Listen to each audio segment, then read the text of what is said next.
Hey, this is John from NYC Geek Society. So I'm going to try something a little bit different today. Just kind of going to go on a rant about maybe geek-related things. I guess I would call it a rant. Just want to try to do something a little bit more in the style that I write my poetry, in the sense that it's just kind of stream of consciousness. Um, so I give it a try, see how it goes. I'm even doing this in my bedroom right now, kind of more intimate space. My messy desk is behind me. Some art at it's from my grandparents' house, actually. I got it after they passed away. But anyway, first thing I want to talk about is something I found really interesting. I don't know if you guys saw the latest Last of Us 2 trailer from E3. Probably have. But at the beginning of that trailer, they have this really, I thought it was a cool song. It turns out it's called Little Sadie. And my friend Cal actually found the song on Spotify. And the rendition that was in The Last of Us 2 is sung by a band, I think they're called Crooked Still. And but the song itself, I looked up, and it's like almost 100 years old. And there's like different renditions of it. It's just kind of this old folk song about murder. And what was really interesting about that too is that it kind of led to me finding, I listened to more songs that were on the same album from Crooked Still.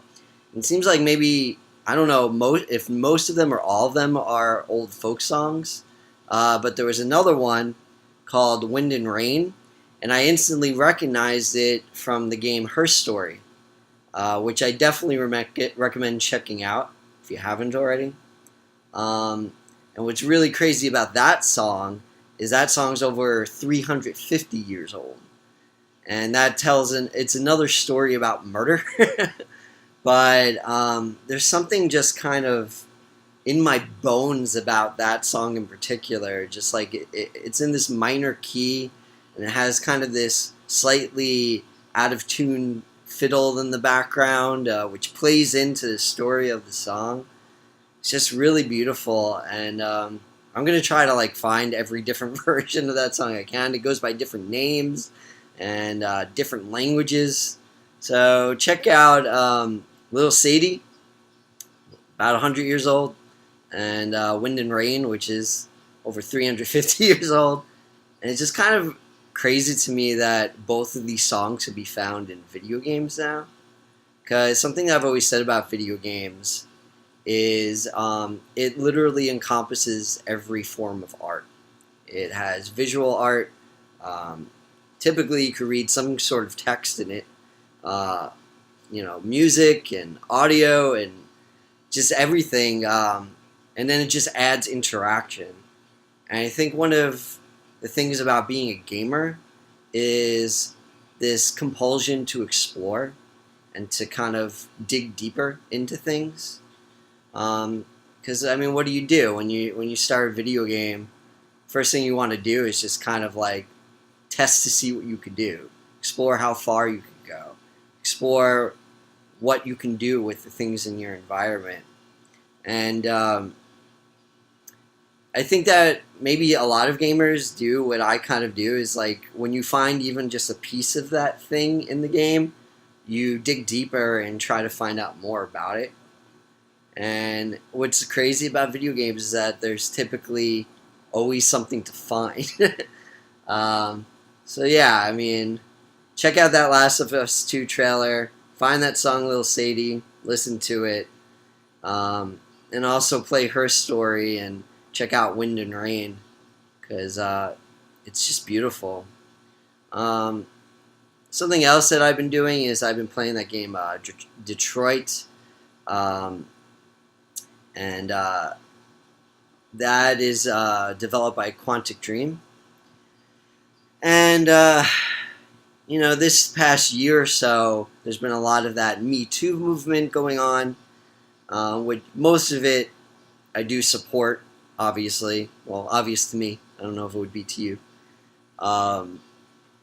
But there was some sort of controversy earlier in the year at Quantic Dream, um, where some old employees were talking about that there would be sort of pornographic memes passed around the office, and that it was sort of not the best workplace and made a lot of people uncomfortable.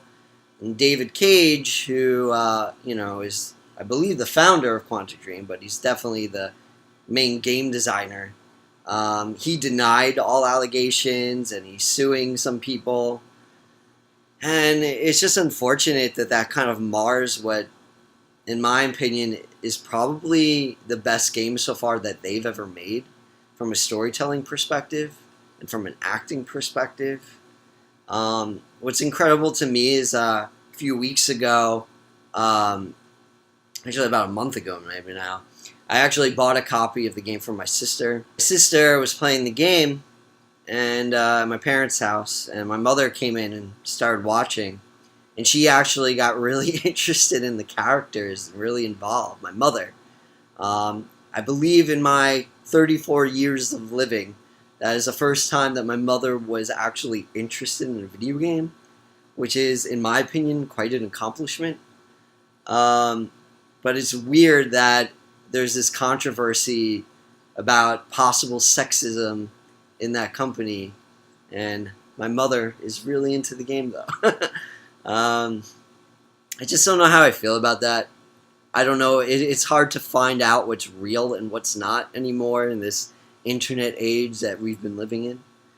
But I would recommend checking out the game, and even though it might be marred in some controversy, there's something good about it. And that leads into something else that I've been thinking about lately of when it's come out that all of these artists that we like, a bunch of them have done horrible things. Obviously, Bill Cosby, Louis C.K., Harvey Weinstein, who's produced a lot of great art. Can we still enjoy the good things that they've done? And I don't really even know for myself. I think that I am.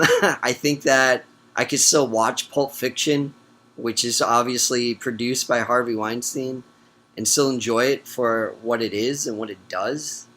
I don't think I could watch The Cosby Show again, unfortunately. I don't know where we draw those lines, but I think at least sometimes we could still appreciate the art for what it is. I guess to sum up everything that I'm thinking about is sort of about art and maybe how it could stand the test of time.